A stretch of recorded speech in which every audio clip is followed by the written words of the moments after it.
to episode 30 of the CFCTALK podcast. Now, you may notice that this is not your super smooth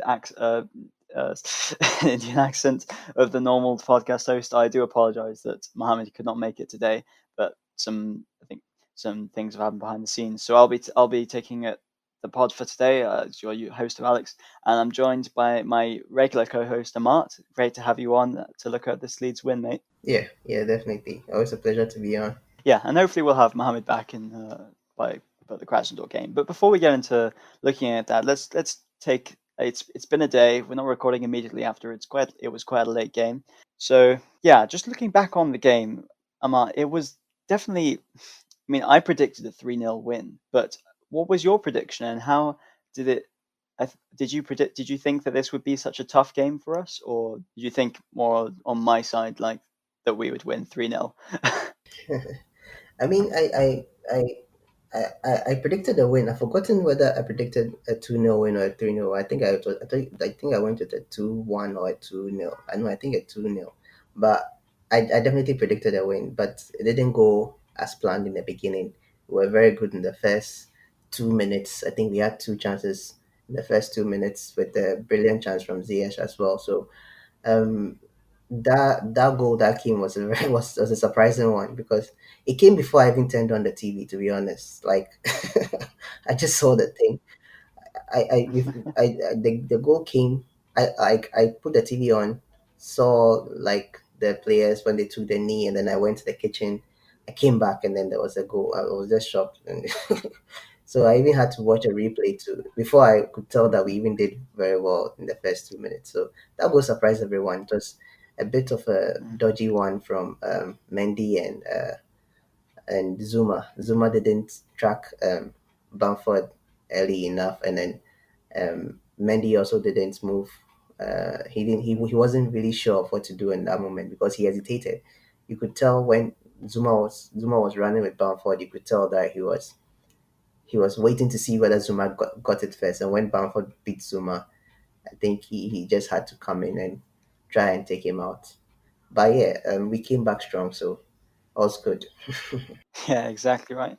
It did come out that goal. The initial goal did come out of the blue a little. It reminded me of you probably remember a couple of years ago when we beat Man United 4-0 and Pedro scored pretty much immediately after we just put a speculative ball over the top. It's just a weird. I mean, it was just a great pass. Firstly, from the Leeds, from I think Phillips. I think it was a really good pass from him. But yeah, it's just a combination of Zuma and Mendy not really reacting that well, which is a shame. And yeah, for the fancy team, it definitely hurt me. So I'm still in third on that, but we'll maybe talk about fancy later. But yeah, it was especially in the first half. We'll talk about Werner's chances later. But did it seem to you a bit unusual for us to? I mean, for a team that we're in such good form right now to kind of not have the larger share of possession against a team that they've had some good results against top six teams, but they've also had some bad ones. Like Leicester, I think, beat them 4-1. So was it a surprise to you that how confident and kind of well drilled that Leeds appear to be in the game? It wasn't really surprising because it's a Bielsa team. I think Bielsa's teams are known for having majority share of the possession. But I think one of the reasons also is that because they went forward early. Because they went forward early, they felt they were in control of the game. Even though we're attacking, we're still knocking on their door, pounding on their door every chance we had. But yeah, they were having the upper hand, so they were able to control the game better. But in the end, like we had the equalizer from Giroud, and everything flipped. So it just made us go back into control. But it looked like we were comfortable with them having the ball, but we still created chances. We still scored our goals. So I don't think it's a worry. It's better to have less possession and win the game than have more possession and lose the game. So I think it's okay. I agree. Yeah, I mean, I think we created something like I think we made 23 shots and 10 on target, which, speaking of going down and then going behind and then winning, we don't want to make a habit of it like a certain red team that play in red that might be a bit close to us in the table or were close to us. I mean, just on a side note, I couldn't believe that man after. So we played a couple of hours after United, and I couldn't. I don't know. There's just this conception in my head that United just aren't doing very well right now. You see Ole out trending every week on Twitter, but they're they went level with us. If we hadn't have won against Leeds, we would be level with Man United. Yeah, I mean, and don't forget that they have a game in hand. So if we slip up, they can overtake us. So that's that. Yeah, but they also do play Man City next week. I think. Yeah. I think that's right. We'll just do a Is it quick is it away? Is it away or on that at because I home? don't want to be. Okay, It is then at home, then they are losing. but isn't it like a Man United's away form Yeah. is If really it's good right now? They've if it's won, I at home, think, they are 4 in a losing. row. But yeah, in terms of the table, and I mean, we don't want to make a habit of coming back from or having to just dig ourselves out, but it was definitely a good thing to see us coming back. Like you could argue from the team from last year probably would have only scuppered to a draw, maybe, or definitely not gone and scored 3 goals like that. Yeah, exactly. And that I think that's the biggest difference between this season and last season. That's one of the biggest. Apart from the fact that we have um, much more depth, like more quality in the squad, but I think the fighting spirit wasn't there. In some games it was there. I mean, in the derbies, in the London derbies, I think it was there a bit, but I mean, last season, we would have lost this game. We would have lost this game by probably 2 goals, 3 goals. We would have lost. So, I'm happy we came back strong. And yeah, this fighting spirit has been with Chelsea for a very long time since the days of, for me, since the days of Drogba, Lampard, like Anelka. Them. It's like you can tell that the fighting spirit was there, but it died off a bit, and we brought it back. So yeah, I'm happy that we won the game. Yeah, kind of in terms of coming up against a well-drilled but mid-table or ish side, it kind of after they scored the first, I thought, oh, I hope this isn't a Sheffield United in the restart where we lost 3-0. I was thinking, oh, just please not this again, no shock this time, please.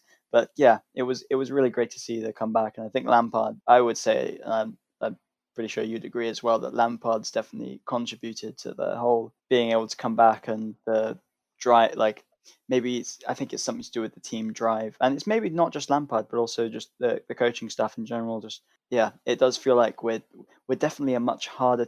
It like we're a hard team to concede to get to sorry to score against. But even when we've conceded, it seems like we're such a hard team to beat over 90 minutes right now.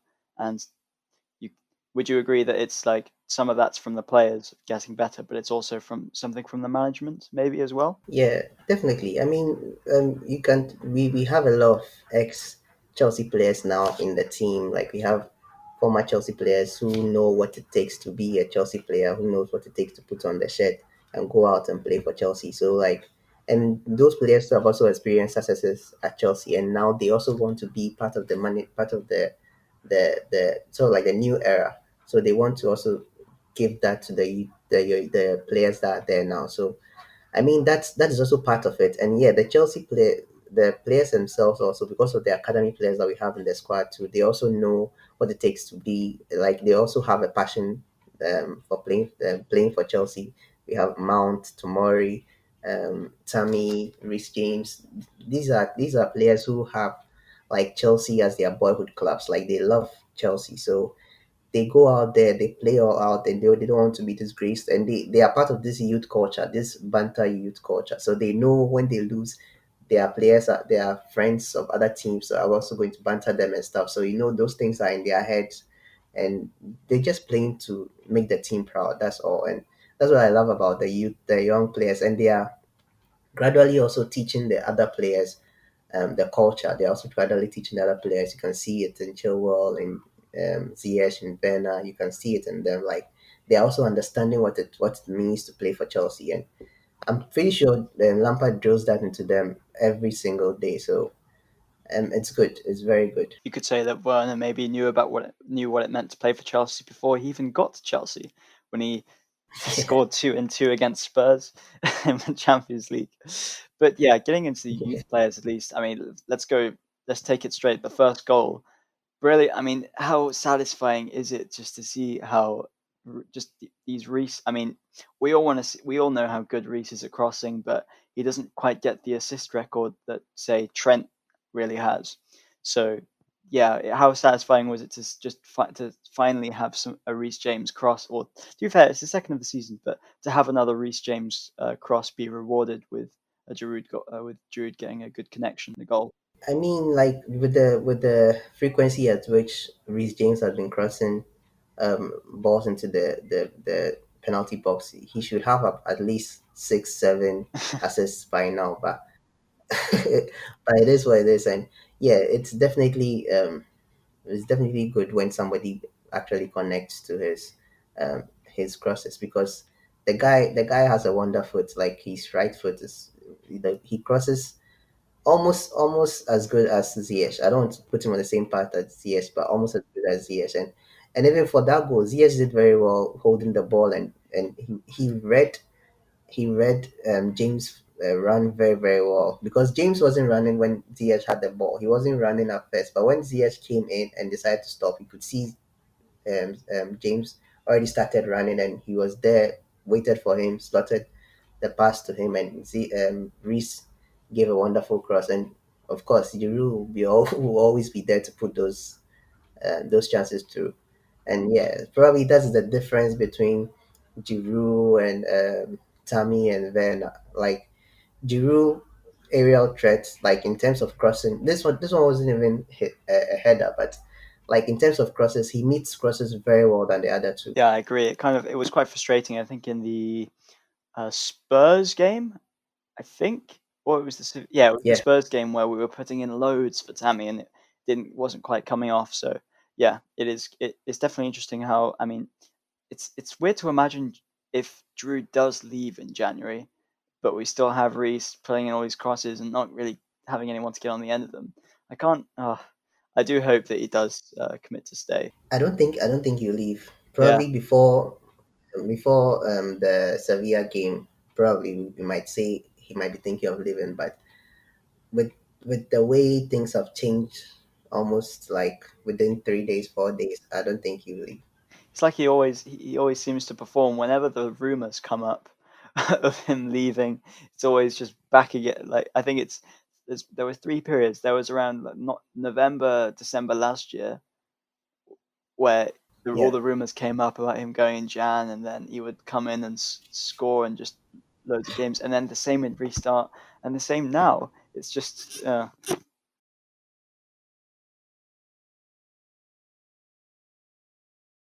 remember how Willian would always. I mean, to be fair, yeah, it's a bit harsh maybe, but Willian struck me as the person to kind of when the contract was on the line, he would go and, I mean, like 15, 16 like this. But Druid's kind of, it's similar but more frequent, more frequent purple patches in a way. It's weird like that. Yeah. But yeah, hoping he stays for sure. And we'll get into the lineups for the Krasnodar game next. But do you think you'd rest? Would yeah, we'll spoil our lineups already now. But would you rest Giroud for the Krasnodar game, or help or let Tammy get the lion's share of the 90 minutes against Krasnodar? I have a feeling that Giroud is now our Premier League striker. Like for the Premier League games, I think Giroud will be the one there to start ahead of Tammy. So probably with this one, because our next game is against Everton, and I'm sure um, Lampard would want him fresh and ready for Everton. So I don't even think we'll see Werner starting. We will not see Giroud starting. So I don't think so. So I think he'll be rested and Tammy will start. Yeah, I agree. I think it's weird how the pecking order of strikers it's so fluid. At some point, Tammy's. I mean, to be fair, with Werner missing, I mean, he's still getting. We'll get into Werner later, but yeah, it just seems like the order of our strikers kind of just shifts around every every couple of weeks or months. But moving, I mean, it's good. yeah, yeah, I agree. It is good. Like, I prefer it like that instead of like depending on two players, whereby just one player is the goal scorer and the other one is just a backup. But with this, you can see that any of them can fall in at any time, and you see that they perform, yeah, even though they might not perform to their best, like what we might want to see from them. But they give us something. They give us a performance, and Absolutely.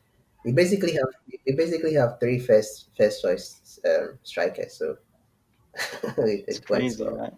Like, I mean, considering compared to Arsenal's kind of striker situation where Lacazette and Aubameyang aren't really firing, but they can't turn to anyone else, cough Giroud anymore. But yeah, it is such a great position to be in to have three essentially Premier League first choice quality strikers around. But getting into the Yeah, second and the third goals at least, so that I mean, Zuma now he's our joint top scorer in the Premier League, I think, on 4. It's just considering we've gone from. I think last season we didn't we maybe I don't think we rarely scored goals from corner kicks, but this season there's just this different attitude, or I guess Zuma as well is definitely improved in that sense and being a aerial or dominating the box and aerially. But yeah. yeah, it's and a great cross from Mason or a great corner from Mason as well. I think you of all people know that uh, we want our corner takers to take them properly. That's a reference to our TikTok reference our TikTok. So I had to put that in there. But but yeah, what do you think? I mean, are we saying? Do we think that Zuma is making a run for our Premier League top scorer position this season? that would be that would be weird, man. I mean, it will be one, it will be weird, and then two, it wouldn't look good for our strikers. It wouldn't look good for our strikers at all, as with any of our attackers, because we've allowed Zuma to be the top scorer. It will even be more hilarious if he takes the golden boot for the Premier League. It will be Because I think I've seen the stat now. I think we've had 13 different goal scorers in total. Like I think that's in all competitions, and so yeah, it was the same in when we. I think when we've won the league before, we've had obviously we relied on Diego Costa's goals, but it seemed like everyone, the centre backs, the wing backs, the midfielders, everyone, even N'Golo Kante, everyone was pitching into the goals when we've won the league in the past. We didn't really rely on the goals of one particular, or obviously Diego Costa to some point. And it just feels like that this year as well, where we're just everyone is pitching in with goals from all areas of the pitch. yeah. I mean, wait, I'm good. Sorry, well, I think I'll have to go back to Zuma. Going back to Zuma, I think the best way to put it is the reincarnation of John Terry. He's the reincarnation of John Terry, definitely. Because I mean, I think John Terry was the highest goal scoring defender in the Premier League. I don't think any defender has passed him yet, but probably I think Zuma is on course to do that. And I think Zuma is getting these goals because I noticed this, I think, late last season, but his jump has improved a lot. His leap has improved a lot. When he jumps really, really high. I don't know. I've never noticed this about him previously, but you see, I think he it enables him to win a lot of aerial balls and stuff like that. He jumps very, very high. He's also very strong, very athletic. So that helps him a lot. So I think this is not the last time we'll see him scoring from a corner. He will continue scoring from a corner till the end. And then, like you said, I don't want to jump. I don't want to jump to conclusion, but this season looks a lot like the Conte title winning season, where Conte got beat a few times and then changed the system, and then we just went on a wild winning streak. And it looks like it's the same thing with Lampard. Like everything is working for him now. We changed to a 4-3-3, stuck with it, stuck with the same team, the same backline, the same. So he rotates the strikers a bit, the attackers a bit, but I think the midfield has been the same most times, as unless there's an injury or something. But and yeah, and if you think about it, all our new signings have scored goals, which is just crazy. All and we signed a lot of players, and all of them have been on the scoring sheet. So Yeah. I think if it continues like this, we'll not have to depend. And I think that's the reason why we'll talk about Werner soon. So I think that's the reason why his misses are not really felt that much, because there are other players on the pitch that can turn from 1 to 100 real quick. And he's not the only. world class player that we have. Like we have so many players on the pitch that can just turn up the gears and do something for us. So that's just exciting to see, man. That's what we wanted to see, and we are seeing it now. Amart with the Drake quotes on 0 to 100 real quick. But yeah, it's like it's crazy how we can think that um, the like none of our signings have actually flopped. Like we can say so pretty much even like although some fans of other clubs like go in on Kai Havertz because he's not putting up his summer Bundesliga form from last year immediately. But yeah, it's crazy that we can go. I mean, what 4 months, 3 months after the window's ended now, and well, actually no, to be fair, it's 2 months. But yeah, we can finish. We've finished. We're 2 months ahead of the window, and we can say that none of the signings have really flopped. And yeah, and with Werner as well, we'll get into Werner now actually with his assist. But yeah, his misses they obviously hurt because we know that he could pretty much be on double his current goal tally in the league easily if he had just kind of been a bit more clinical. But his positioning and his pace, I think those two things, I think you'd probably agree that his positioning and his pace are just so visible to see that we're we're fine with him going on a mini goal drought because he's still doing everything else right, almost. Yeah, definitely. Werner's missed chances have been worrying a bit, but he always manages to do something good, even though he misses like a few of chances. That chance in the beginning was just crazy. Like, I mean, that that ball was going in, and he actually kept it out. And man, I don't know. For somebody who made fun, I mean, I made fun of Martial when he missed that chance in the in the Champions League recently, and then to see that, definitely my friends are going to contact me and also make fun of make fun of Werner. So I mean, like he turns up. Like that's the thing, he turns up. Like I mean, that's why he's a world class player. He knows when he shots in certain aspects of the game, and he knows where his strengths are, and his strength is definitely in his speed, and he did that very very well. I mean, the the Leeds defender was trying to grab him, was trying to bring him down, but nah, Bernard was like, leave me alone, and pump, and just went straight into the box. I even thought you score himself, but I think it was a better decision to pass it to Pulisic, who was also um, coming down the line with full speed and buried that. I think that's Pulisic's first goal of the season, Yeah, which is also good. yeah, it is. That miss kind of the Werner thing. It kind of reminded me of like Chupo. I don't know if you will have seen it, but Chupo Moting last year in the French league, he pretty much stopped the ball was on the goal line and he stopped the ball from going in and he kicked it against the cross. So Yeah, that yeah. That it kind of looked just like a epic recreation of of that. But but yeah, I agree. Though it's still we'll get into actually. Yeah, but on the third goal though, it was I mean the typical Werner pace that we've all come to know and love now over the past couple of months, and great run from.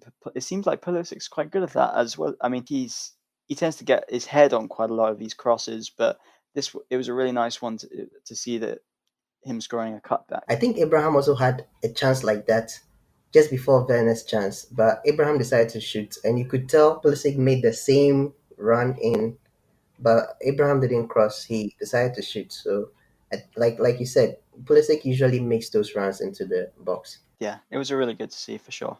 Now, before we get into a couple of things on Ziyech, a couple of other things in the game that Ziyech, Chilwell, and our Man of the Match awards, I've had some breaking news that Mohammad Soleja is actually here in our recording studio, and he's good to talk to us right now. Mohammad, how are you feeling after the game? Great introduction, Alex. Great introduction. He's hijacked No, our yeah. pod. He's hijacked my co-host, my hosting. He's here to take it back. Yeah. Last time I was accused of deleting episodes. This time I thought I might as well join and jump in the middle of the podcast. So now we have our title, Mohammed hijacks Chelsea podcast. So yeah, so Mohammed, just before we go into because we probably don't want to talk about the goals again, but just your overall thoughts on your takes on the Leeds game and Yeah, I think overall we played really well. It takes determination to go a goal down and then win a game, and especially the way we did. Um, I would say, we started off pretty slow. We didn't have much of the possession, and Leeds took us to surprise. I mean, I don't think anyone expected Leeds to come out and keep attacking and keep attacking. Although we know they usually keep a high line, oppositions, and I think I read it on Twitter, and I fully agreed with it as well.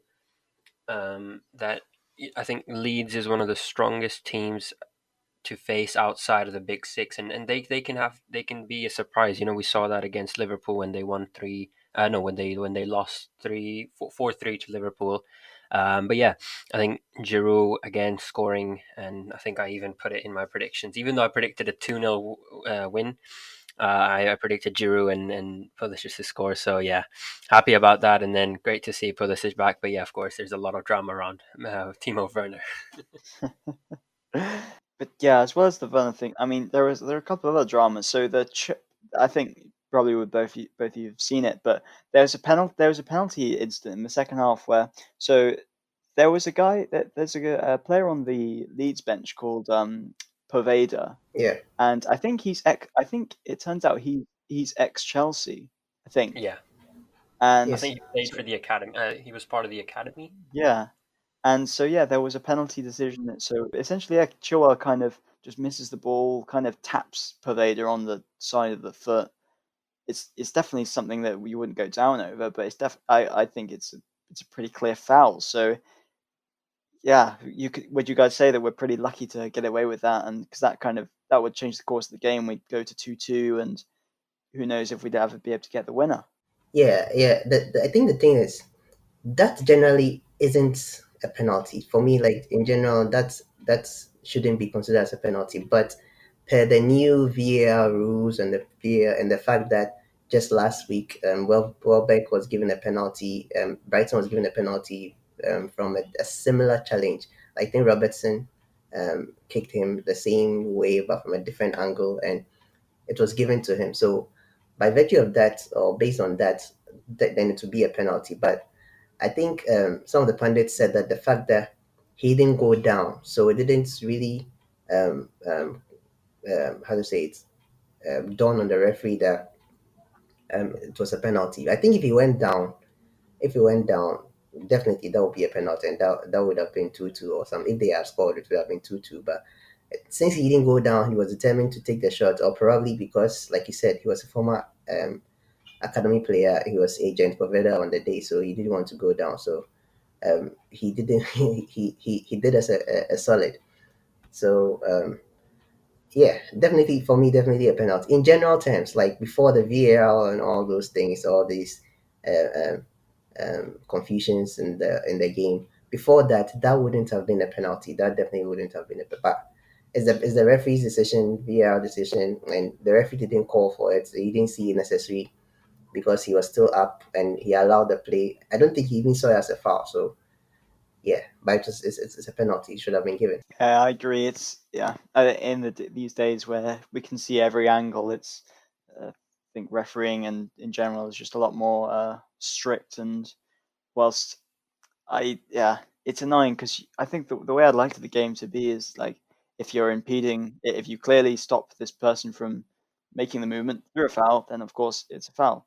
But then if the guy's clearly been able to continue running and get a shot off, so it's a tricky one. I don't know how you can really enforce. You can't tell players to stay on their feet when they can go down, win a pen if there's contact. It's a tricky one. But yeah, as well as that, Mohammed, are you a little worried? Do you think we should be a little worried about Ziyech's injury and how we'll miss his his trademark far post balls for the next potentially couple of weeks or if not a month? Yeah, I mean, it wasn't nice seeing him go off, and especially knowing that the ability that he has. Of course, the fact that now we're gonna have to rotate the team, um, and then see what works and doesn't work. But yeah, I think what I would say is I haven't really looked into that injury. All I heard last night was when Frank Lampard commented on it, and he said there's a lot of assessment going on. They're not yet sure of to what extent this injury is. I'm just hoping this is another one of those where it just takes a nick that just goes off a few days, and I'm not entirely sure. But yeah, it could be serious, but I'm hoping not. He is a very key player. So yeah, of course, I think we've got Krasnodar tomorrow night. That would be when you guys are watching. Yeah, I don't see him playing tomorrow. So I'm going to say maybe give him a few weeks. But then yeah, of course, we're going to miss his. And then now Frank Lampard will be back one. So we have been a problem with Lampard, and now he had this. I think this was the first Premier League where we had every player available, and now we've just gone back to having options. Saw some silly tweets of saying that Ziyech only gets injured when he plays in front of fans. Yeah. It's like, yeah, it's funny, but yeah, it's still sad to hear about it. And yeah, hopefully he's back. But sorry, Amart, go on. Yeah. Like Mohammed said, I watched the press conference before the game, and the way Lampard was happy. I think he was asked the question. He was asked any injury um, developments or anything, and the way Frank was very confident and happy about, and he said no injuries, everybody is fit. It just clicked in my head that I was just saying, God, please don't let anybody get injured again, because for the first time in a very long time, we didn't have any injuries before the game, like Mohammed said, and in the game we had I think we had two potential injuries because Thiago Silva also went down, but he came back. Um, he came back thankfully, and hopefully nothing will be seen again. So it was a bit sad to see Ziyech go out, but hopefully it won't be for long. He'll come back. Yeah, I agree. And I mean, we'll get into the Krasnodar game in a bit, but we can talk about how maybe that frees up the opportunity for hudson-odoi to hopefully get some more minutes in the Premier League as well as Champions League. But before we do get into the Krasnodar game, for both of you, who would you guys say is your man of the match? I think it's a very clear. Mason Mount wins it. Incredible. I think one of the stats yesterday that he had was that he created seven chances in the game, which is Yeah. most by a Chelsea player in a single game this season. Great on the that corner to Zuma and then the goal. He really made the team, and he really reason.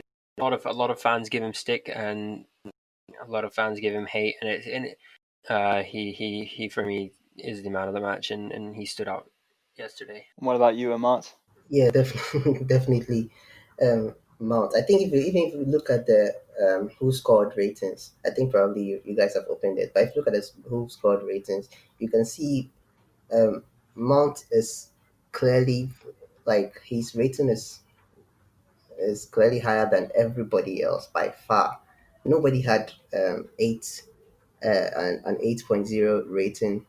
No, I think the next highest is a 7.5 rating. I think it's 7.6 from James, but Mount has a 9.0 rating. You can tell that. I mean, he did very, very well. He tracked back very well. He pressed very well. He could have gotten more assists if one, Werner just allowed that ball to go in, and then two, Werner missed a chance I think after getting a brilliant pass from Mount, he missed a chance, a clear cut chance, and yeah, I think he would have had like more than one assist. So definitely Mount. It's a pity he didn't score. He couldn't score. There was a chance he couldn't score, and yeah, I think that was more of the keeper being very good at that moment than Mount's ability to score. So yeah, definitely Mount. Yeah, and I'll agree with both of you. I do think aside, I think with the whole created chances things, I do think those numbers for him do get boosted by the fact that he takes corners. But still, he did create a lot today, and I was really happy as well with his performance. Not just creating chances, but pressing. It was just a typical Mount performance from him. But also, I want to give some shout outs to. I mean, Werner, despite his missing chances and it was quite clear he got frustrated. he still persevered until the end. I thought Frank was going to take him off, but still kept him on. And that third goal was so crucial to just kind of just confirm the win for us. We didn't really, it was a third goal was really needed, and also Reece James. I think both of you probably agree that just every game he's just I can't honestly remember a bad game from Reece James this season yet.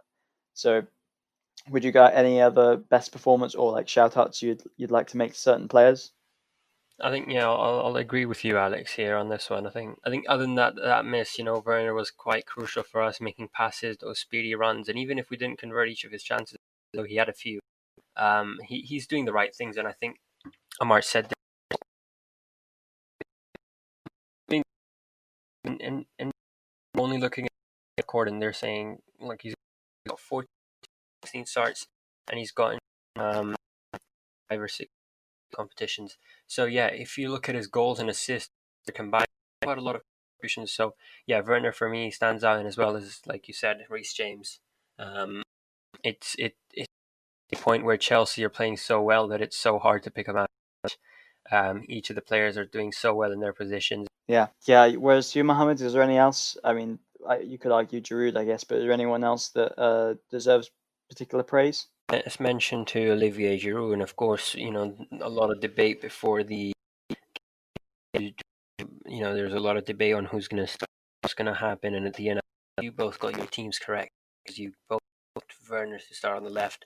But yeah, great to see him start, and of course, the goal from him, and that's 5 goals in 2 matches, in one of them in the Champions League, and then that. So yeah, this really shows how important he is for Chelsea, and this just in a way it benefits Chelsea, because when you look at it, you kind of say Werner isn't fully adjusted into this team, and he's going to take a little bit of time to settle in, and Giroud can really help him out training on the field and cover up for him if Werner's making mistakes. Now Giroud comes in, he scores goals, wins us the matches, while Werner sits down and really gets everything sorted. So yeah, I think Giroud is a special shout out for me. Couldn't agree more. And whereas you, Amart, is there any particular person, or I think we've gone through half of the Chelsea team now. I think that speaks sort of how good they've all been. But Amart, That's why. Sorry, Amart, to interrupt. That's that's what I'm saying, because it's hard to pick someone who's better than in a 11 yesterday played so well. Even though yes, there are individual errors, but you can't you're gonna get some of them. 15 runs, 15 wins, is it? 15 unbeat streak of 15 games. So yeah, I mean, you can't really complain with 1 or 2 mistakes. But yeah, sorry, Mark, go ahead.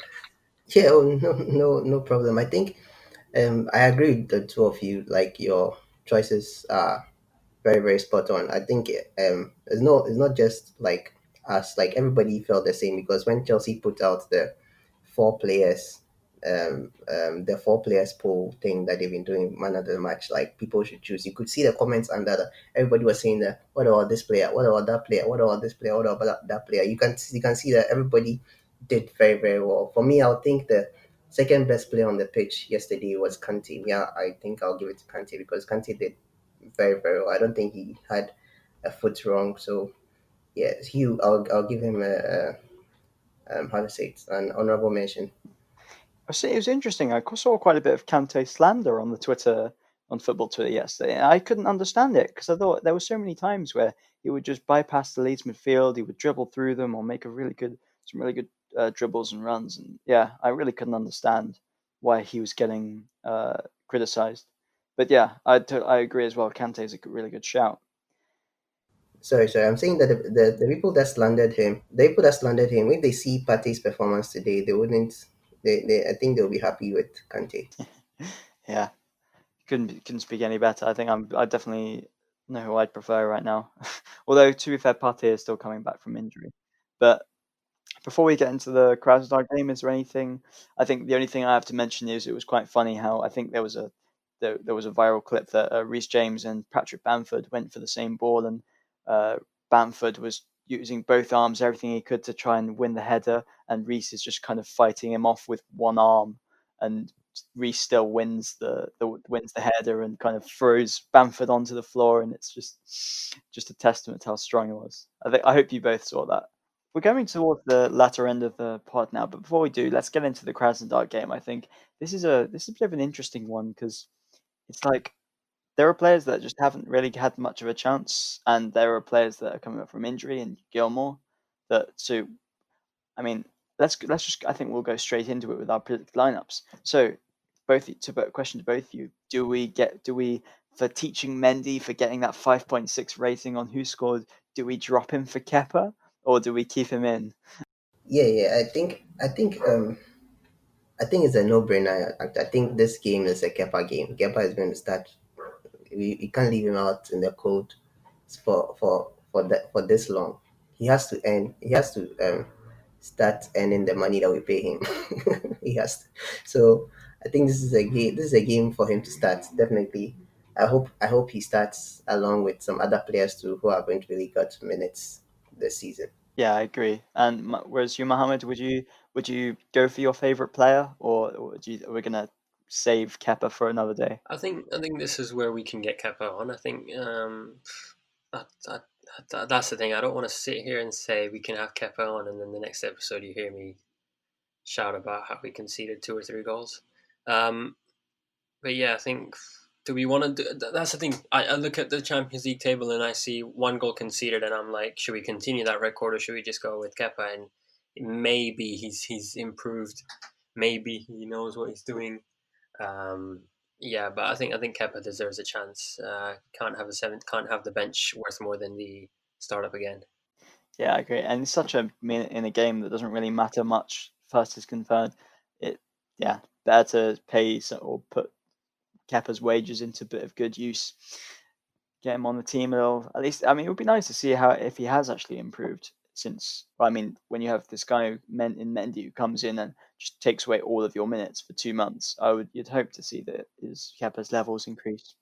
But for the back line, this is an interesting one because this game, I mean, I see it as just as a way to rest all our key players and just give it to the players that we've not really seen. So I don't know about you. I'm going to go first and say that. So we need Aspi, of course, has to start right back. We'll go. I'm going to say Tamori and uh, Tamori or Christensen. Sorry, no, Rudiger or Christensen. I'm going to go with Tamori, Rudiger, and then Emerson at left back. Now, Mohammed's. What are you going to say something different to that, I think or yeah, I'm what gonna would have you go with? I'm gonna have a different back four. But yeah, I think 3 of the names that you mentioned, I'll keep with them. But then I'll go with Timori and Christensen. I don't think Rudiger's going to start this one, and I'll be honest with you. I expect Timori to start this one. Um, I think it's been too long. We need to see him, and he's got a bright future. So why not use him over the others? But yeah, I think Emerson, Timori, Christensen has to be for me at the back four. And then you, Amart. What's your go-to back four for this one? I'm just surprised you guys aren't giving any love to Alonso. I didn't even know he's part Well, of the at this squad. point, it's their choice. Yeah, You know what? I'm going to give him. I'm going to give him a little bit of love. So I'm going to go with Alonso. I'm going to go with Aspi. Definitely Aspi, and then Rudiger. Yes, I think we can play. I don't think we can play tomorrow and Christensen. I think both of them.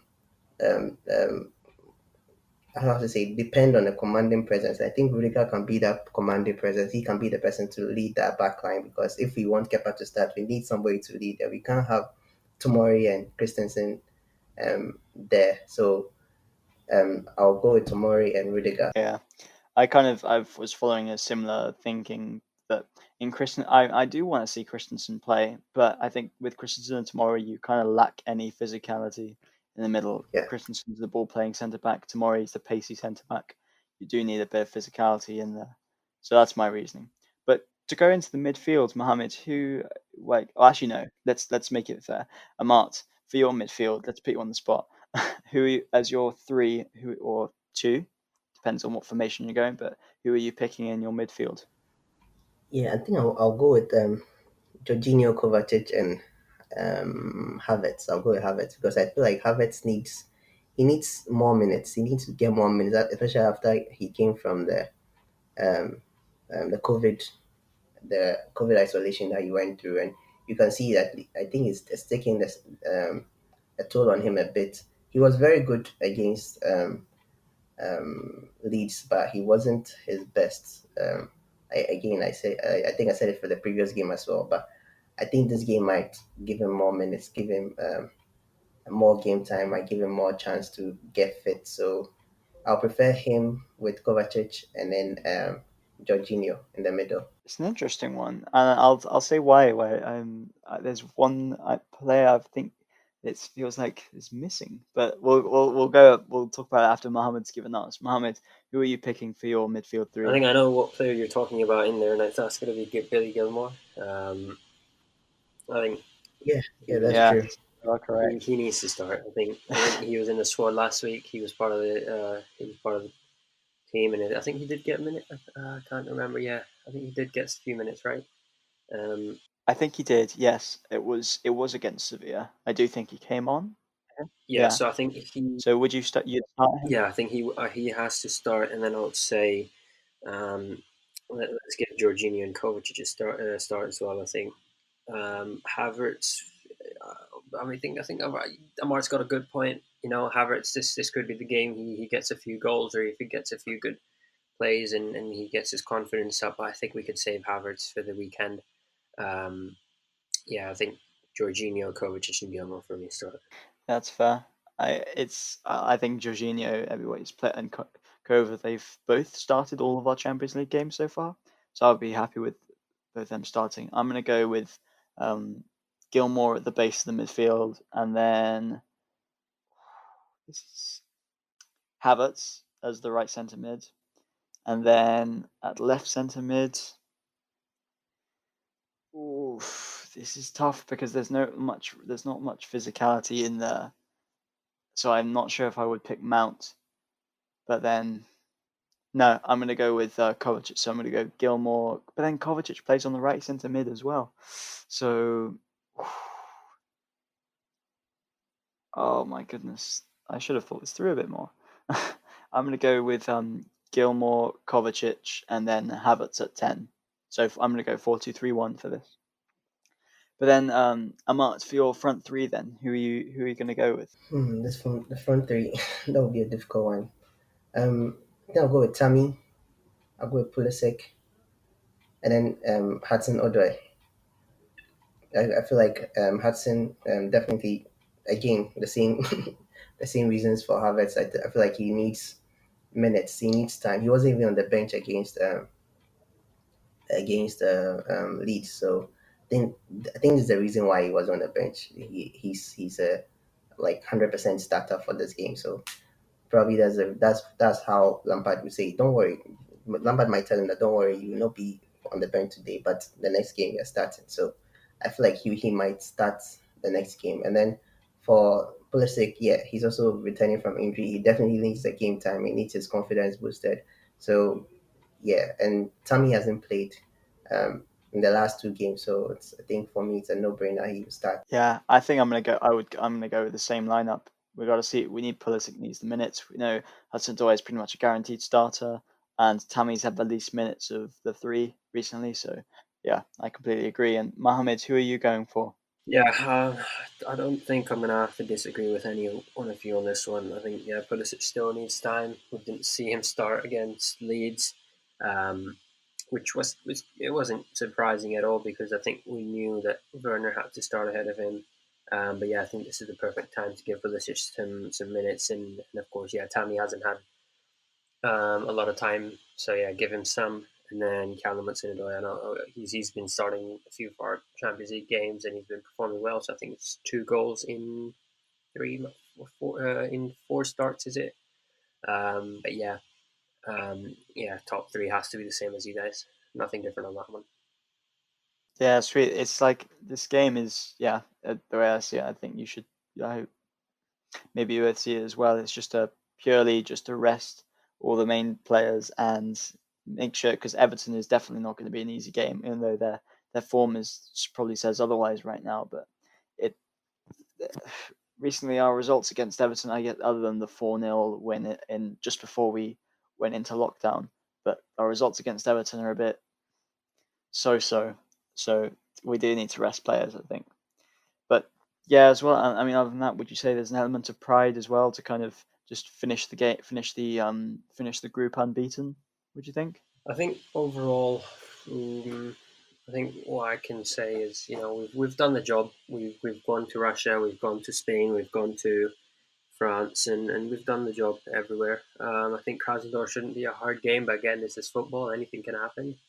Um, so yeah, I think it won't it'll not feel as special as it would to finish the group unbeaten. But now that we know that we're going to be top place, if we see if we see players like Timori, Gilmore, and Pulisic start, who haven't had a lot of time at all this season, yeah, and then if we put up a good fight, and even if we lose, I think it still speaks volume that we tried our best, and there's no harm in that, of course.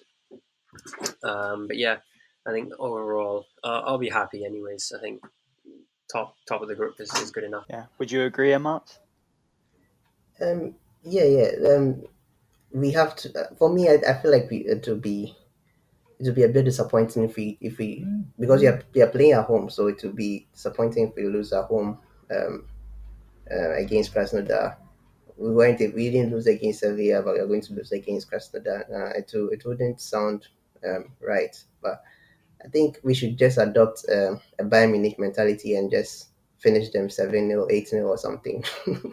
Even though we've qualified, we are still going to butcher them or something. I'm just joking. I'm just joking. My Krasnodar is a very good team, so um, it won't. I don't want to say it will be a difficult one, but concerning the fact that we'll rest most of our starters and we might use a lot of uh, like bench players and stuff, it might be a bit difficult. But I'm very confident we'll win. We have to win. Yeah. Considering we beat them 4-0 away from home, I think we can all go, even if we play a completely second string team. Like, hell, we fielded a second string team last week, pretty much. Well, other than maybe not just, maybe like the front five wasn't really second string, but the back five, other than Mendy, kind of was. So, and we beat Sevilla 4-0. So, yeah, I think we can. It's so great to kind of be able to go into pretty much any game like this and just it's fine. Even if we play our second choice players, they're on form right now. Even Emerson's in.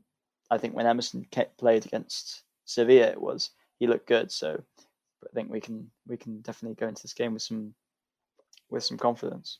But yeah, anything before we kind of wrap up on there? Is there anything else you guys like to add on the Krasnodar game or looking back on the Leeds game?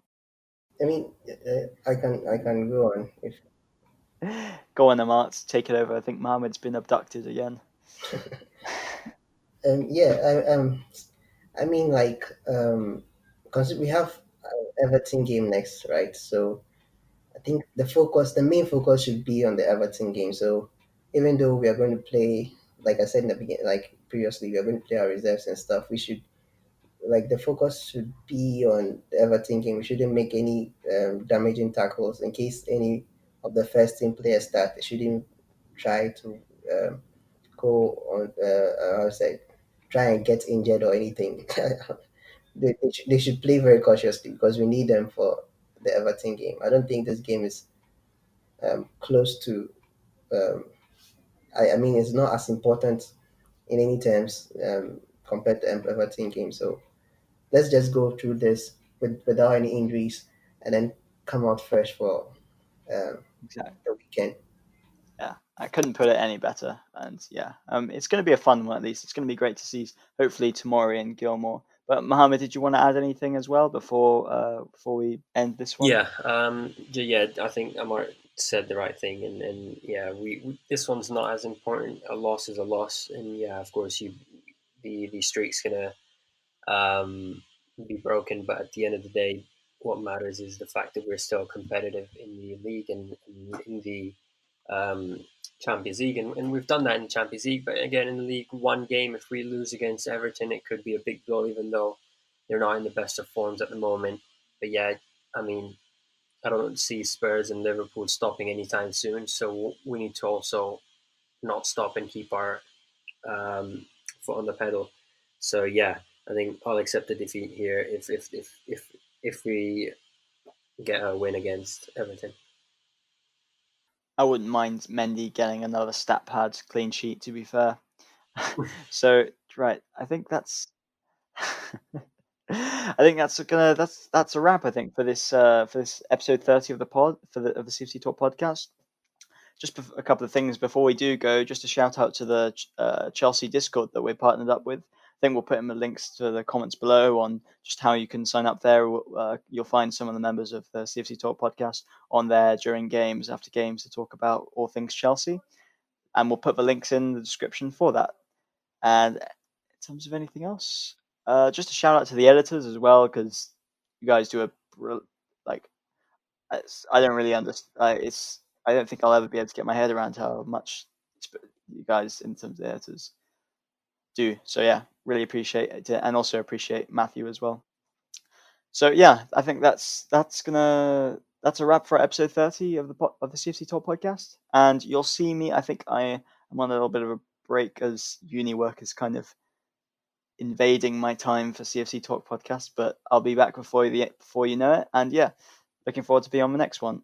Thank you very much, guys, and Amart and Mohammed, both of you, for coming on. It's been a real pleasure to have both of you on.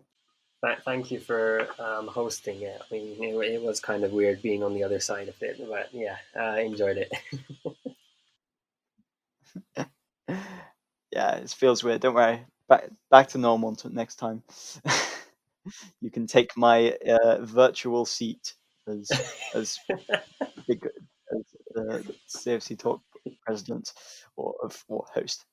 And yeah, as well, thank you, Amart, as well for being here as well since the start. No worries, no worries. All right, that's a wrap. Right. Thank you very much to all our listeners. And yeah, don't forget, if you have made it to the end, thank you very much. It is very appreciated. And don't forget to put a like or a subscribe or a dislike. Let us know. No, editors, please edit that out. Sorry, this is taking so long. So yeah, if you have got to the end, thank you very much for listening, and we'll see you on the next one. Bye bye.